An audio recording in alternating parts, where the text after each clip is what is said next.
Right, one last thing before we go. I'm not gonna. This came out like 30 minutes before we. No, 30 minutes before we started the show. And I'm sure Pat will go through it tomorrow because it involves his favorite human being. What is it? Sloppy Pancake Man? Sloppy Pancake Man. Sloppy Pancake Man. Oliver, that's it. Karen. Yeah, that person. Has been called out by the BSA, the Broadcasting Standards Commission. Authority, sorry. Don't know the details of this specifically. It really only just popped up. But Winston Peters called it the Soviet-era Stasi censorship. For God's sake. Get your hand off it, Winston. Winston has to have David and Winston have to have a comment on everything. It's the communists but again. I don't know. There's a lot of words and I see the free speech unions in there. Obviously, Plunkett's in there. So I'm already a little bit like, But they do make a good point of that the platform is not part of the media union. What do you call it? Damn it, Council? Council. Thank you. However, they had a lot of complaints made against them because of the July. I don't know who it was about the racist comments. There's a bunch of complaints made against them, but the BSA states it has found it has jurisdiction to consider the complaint about the platform on the basis the transmission of the program met the definition of broadcasting in the Act. The complaint itself relates to concerns about what the complainant alleges were unacceptable racist comments on the July 22nd of July program. The media organization responded to the complaint saying, "You plonker, we aren't subject to the Broadcasting Standards Authority." It's a very Plunkett thing to say. But yeah, the BSA have found them to be part, to fall under their jurisdiction. But do make a good point that this is, even though it is audio-visual content, it is online. So does that mean everyone who makes audio-visual content online part of the media? Like it legitimately raises a few questions for me. Yes. Hate to say it, but what have you got? Push me down. And look, people in the chat are zeroing in on this as well. Would this have an effect on BHN? If Sean Plunkett's shitty little show counts as a broadcast, then so does ours. And it has always stunned me that their definition of broadcast is strictly television and radio. That the emergence of new media like podcasts, like streaming services, don't count as a broadcast.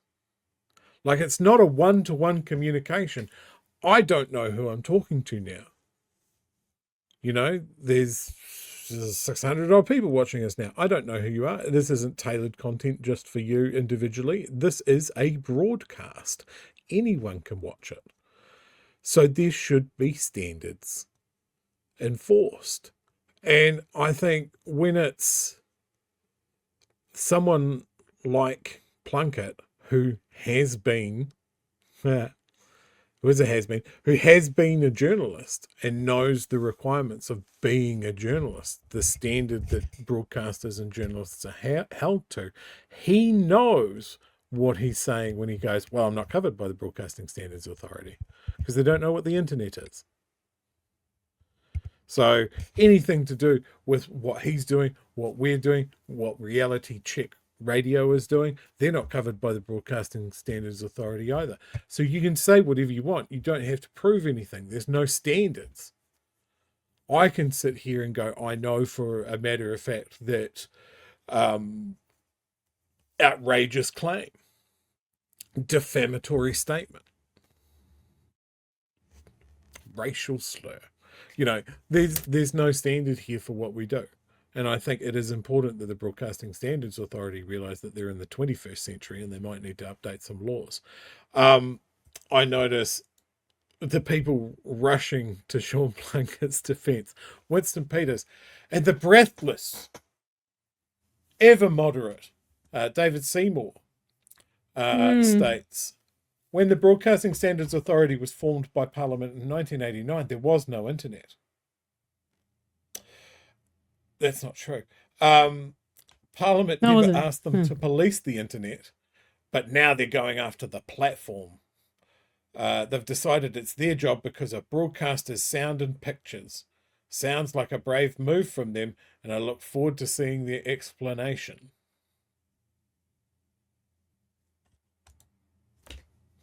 Another very clear point from David Seymour. Needs no explanation. Very, very clear. Yes, Emily. The letter then outlines the process to consider whether the platform should be considered a broadcaster. The Broadcasting Act defines broadcaster as a person who broadcasts programs. Broadcasting is any transmission of programs, and program is sounds or visual images, or a combination of, intended to inform, enlighten, or entertain, or promote the interests of any person, or promote any product or service. Yeah. We might be in the 21st century, but that kind of still stands. Another thing I'll point out as well is the Free Speech Union, famously unbiased, called on Parliament to make clear that the BSA had no authority over podcasts or internet content, and to ensure any future changes to broadcasting law were debated openly, not smuggled in behind closed doors, which is fair. Wait, we should be, wait, hang on. No, we should be debating everything legislatively. Yeah. Yeah. Like it, but we don't. There's a lot of things that happen behind closed doors. The proof will be in the pudding, and I'm sure Pat will have some interesting points to make. I'm sure he's got. Yes, but he's got points. But yeah, I welcome it. I welcome the fact that there would be more eyes, or that, say, the people that Oliver has invited onto his show and then ambushed them live on air on a phone call, which is a very big breach of not only standards but ethics, that they would have the ability to call him on that, to offer some consequences. At the moment, this is the fucking Wild West. But this isn't new. This is and there are already jurisdiction over the internet for other things. Like social media, there are things that the police can now do to stop harm to people. Like there are things that are happening that now include things that are happening online. Like the mosque shooting, for example, right? Live streamed. That shouldn't have happened. Then it was a crackdown. It probably little too late, but there was crackdown on that. Like we have, as a nation, authority over these things. Just because it's in the ether, the internet, doesn't mean that it's not a physical thing and not a physical space. Doesn't mean that it shouldn't have national and international legality to it. We're not in fucking space. And what we say and what we do does have consequences, and it should have legislation over it. So I think there is a conversation to be had about this. I don't know what exactly, but 100%. The first part of it is if it's making Plunkett squirm, I'm all for it. But the serious part of it is this is something that needs to be looked at and discussed.